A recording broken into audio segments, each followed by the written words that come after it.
नमस्कार जोहार, मैं राजू और आप देख रहे हैं 24 झारखंड न्यूज। चलिए जानते हैं झारखंड की सुबह से लेकर शाम तक की तमाम बड़ी खबरों को।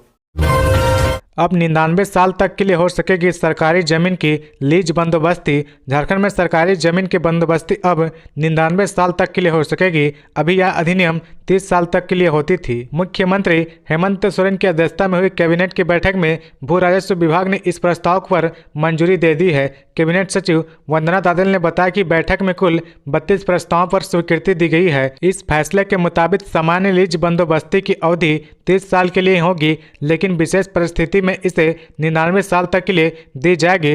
राज्य सरकार के विभिन्न विभागों और संस्थाओं को जमीन का निःशुल्क अस्थायी स्थानांतरण भी किया जा सकेगा। वहीं केंद्र सरकार के संस्थानों और उपक्रमों को भी अपवाद स्वरूप सरकारी जमीन पर अस्थायी स्थानांतरण हो सकेगा। वहीं निजी संस्थानों द्वारा किए जाने वाले सामाजिक कार्यों जैसे स्वास्थ्य, शैक्षणिक सेवाएं, उद्योग और खनन कार्य के लिए भी सरकारी जमीन का स्थानांतरण होगा। निजी संस्थानों को लीज बंदोबस्ती तभी होगी जब संस्थान के प्रोजेक्ट में जमीन शामिल हो। सरकार जमीन का क्षेत्रफल संस्थान के प्रोजेक्ट के कुल क्षेत्रफल का 20% से अधिक नहीं हो। यही नहीं, संस्थान ने प्रोजेक्ट से संबंधित गैर सरकारी भूमि पहले ही खरीद ली हो।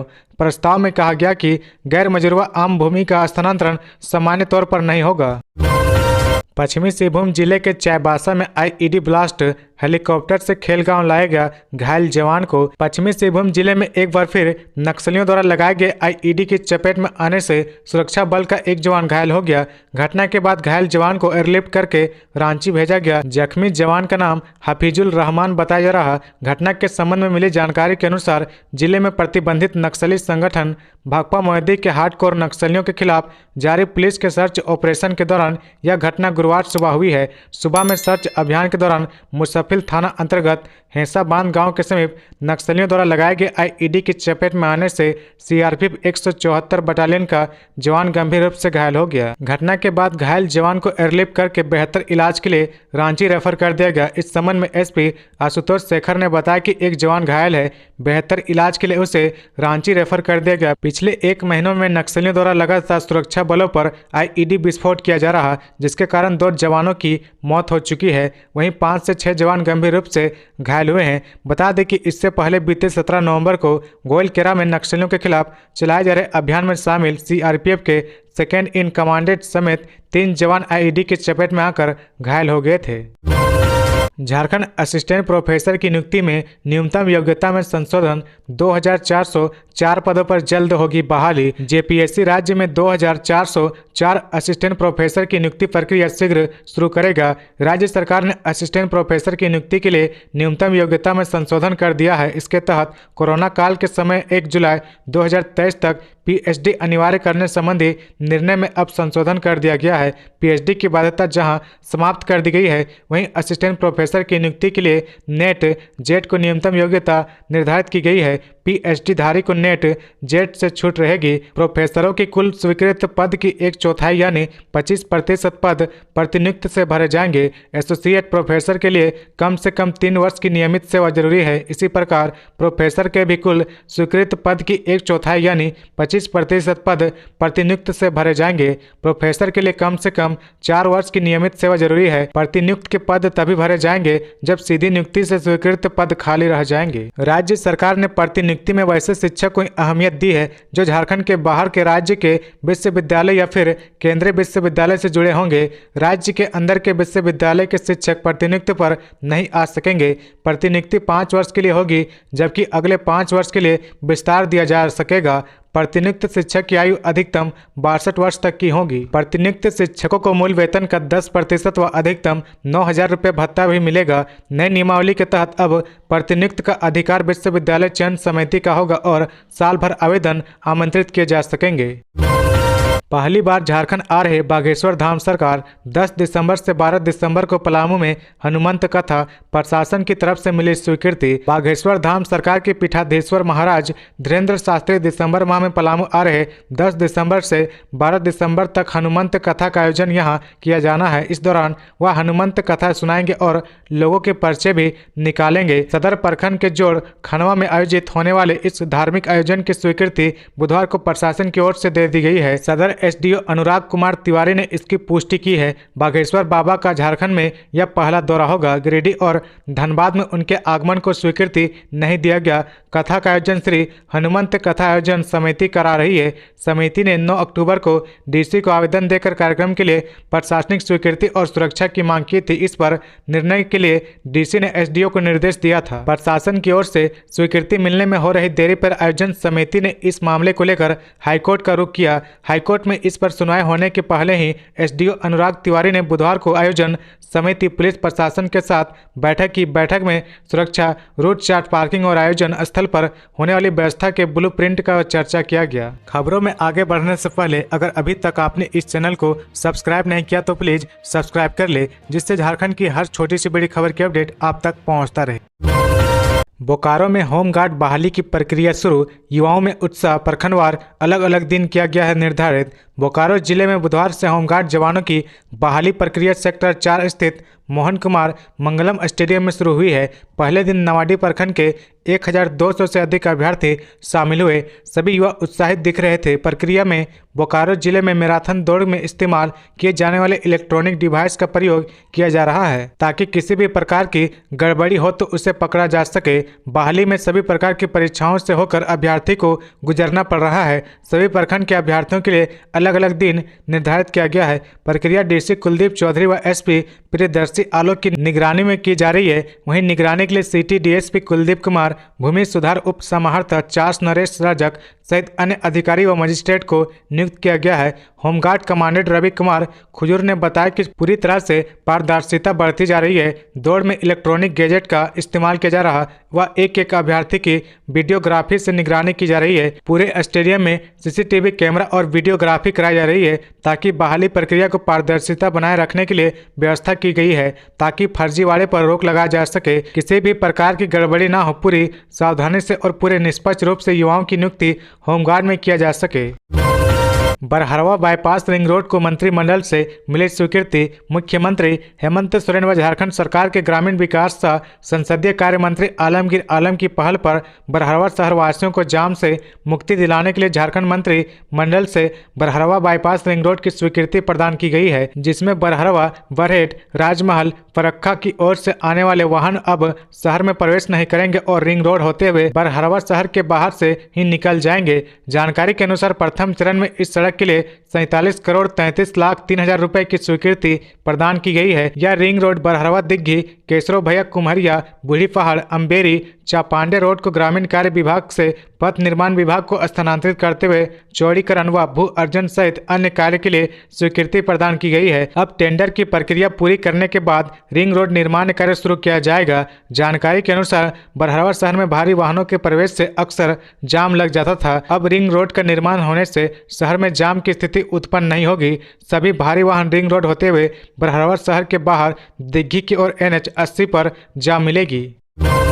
भाड़े के स्टाफ के भरोसे चल रहा सखी वन स्टॉप सेंटर 4 साल में मात्र 82 पीड़िता महिला पहुंची।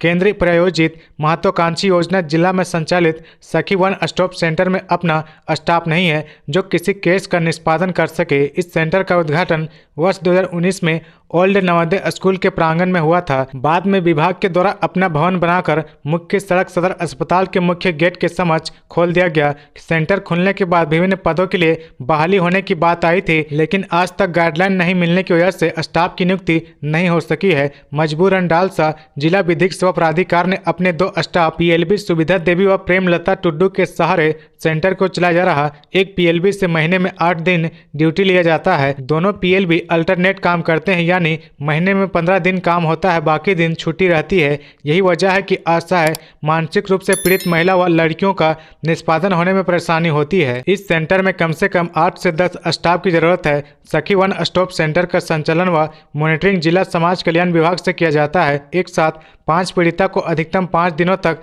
रखने का प्रावधान है। 2023 में अब तक 15 केस मिला है और उद्घाटन से अब तक मात्र 82 केस का निष्पादन हुआ है।